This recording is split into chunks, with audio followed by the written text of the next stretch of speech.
nag-aabang sa cake vlog na to, kaya tara mga kadeko, samahan niyo muna ako.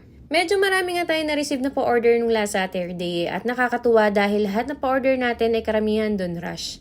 Hindi naman talaga dapat rush tong cake na to kasi naka-schedule siya, naka-move siya ng August 17. Pero kinagabihan, nag-PM din agad si customer na gawin na siya kinabukasan. So kinaumagahan, nagpa-bake agad ako kay mother at nakakatuwa lang dahil yung time naman ng pick up ay afternoon pa. So hindi naman ako masyadong na-rush ng bonggang-bongga. Isa nga rin sa naging problema ko dito ay dapat talaga edible print talaga tong character na to. Kaya lang, yung pinag-orderan ko ng edible print yung sa sister ko is wala sila ng Saturday. So, ang ginawa ko, pinapili ko si customer kung ano bang mas bet niya. If ipiprinted ba or i-all icing. So, si customer, ang sabi niya, i-all icing na lang kasi nakapag-down payment naman na siya. So, ayun, na-challenge tuloy ako na gawin ito ng all icing. Medyo nahirapan lang ako ng bahagya dahil hindi rin ako ganun kasanay sa mga big cakes. Madalas kasi na-order sa amin kapag mga ganitong anime or may mga detailed, mga madidetalye ay nasa 6x3 and 8x3 yung pinakamalaki. So, ngayon talaga na-challenge talaga ako kasi hindi talaga ako sanay sa mga big canvas or big cakes talaga na dodrawingan. Kasi mas malawak yung space na dodrawingan mo. At saka, syempre, mangangapa tayo sa proportion. At dahil ako si art cake, abay, hindi ko talaga to aatrasan me. So, tama na ang daldal at punta na tayo sa ating cake. So, before nga ako mag-trimming, kung mapapansin nyo sa unang video, ay nag-sketching muna tayo. Sobrang halaga ng sketching, especially kapag ganitong mga big canvas or big cakes. Kailangan talaga may sketching kayo para makuha nyo yung proportion ng drawing. After ko lagyan ng sketch, ay naglagay ako ng pink na outline. So, yun yung aking pinaka-guide para sa paglalagay ng mga kulay. Bakit nga ba pink yung ginamit ko, no? Yung crumb coat kasi natin, naglalaro sa white, sa pinaka-color ng cake. So, hindi siya ganun visible kapag white pa yung ginamit ko pang outlining. So, gumamit ako ng pink. So, after ko ma-outline na ng pink, naglagay na ako ng pinaka-base sa kanyang muka. Ayan. Iniwan ko talaga yung mata kasi nakapag-sketching ako ng mata. So sabi ko, para hindi masayang yung sketch ko sa mata, hindi ko na lang siya lagyan ng pinaka-skin tone para may guide na ako, no? Hindi na ako mag-i-sketch ulit. So, dito sa part na ito, mga mi, nakafocus na ako sa detalye ng mukha. Ina-achieve ko talaga dito, mga mi, na makuha ko yung pinaka-proportion ng mukha niya. Kasi, ang hirap kapag hindi mo nakuha yung proportion sa mukha. So, dito, naglagay na tayo ng green para sa mata. Bali, 3 green yung tinimpla ko dito. Isang light, isang dark, at saka isang super dark.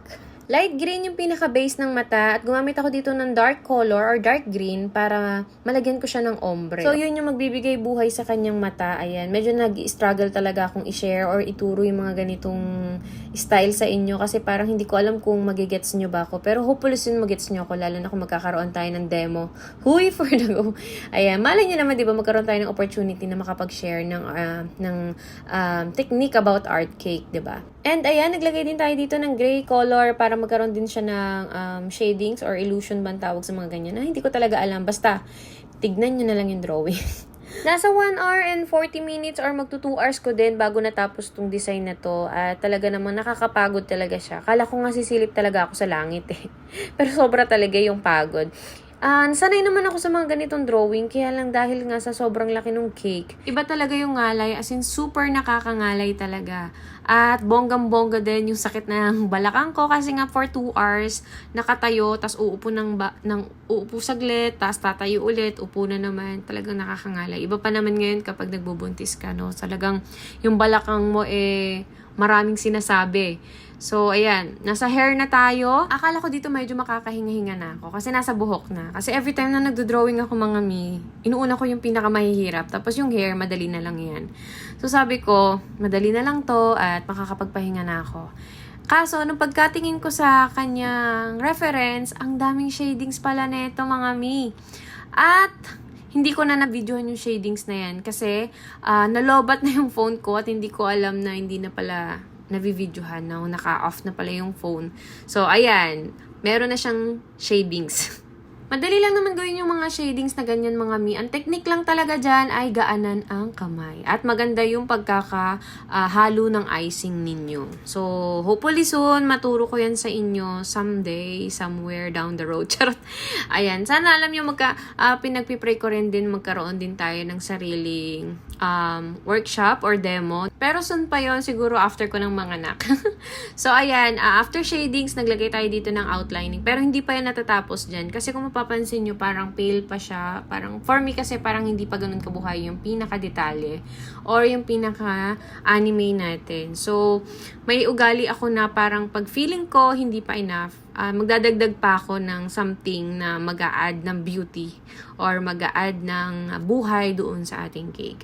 So, ayan, after ko nga malagay yung pinaka-color ng hair and yung shadings ng hair, yan, sinunod ko na yung mga maliliit na detalye. And syempre, para sa mga nagtatanong kung ano yung aking icing na ginamit dito, ang gamit natin dito ay Whip It Classic ng Bakersfield. So, ayun, kung gusto nyo mag-try ng mga art cake design, I recommend to use Whip It Classic kasi yun talaga yung pinaka-swak na gamitin natin every time nagagawa tayo ng mga art cake design.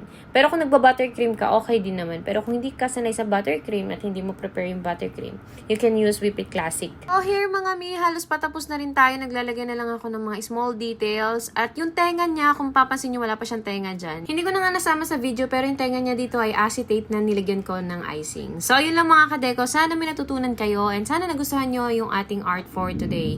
So don't forget to follow, like, and share. Thank you. Bye-bye!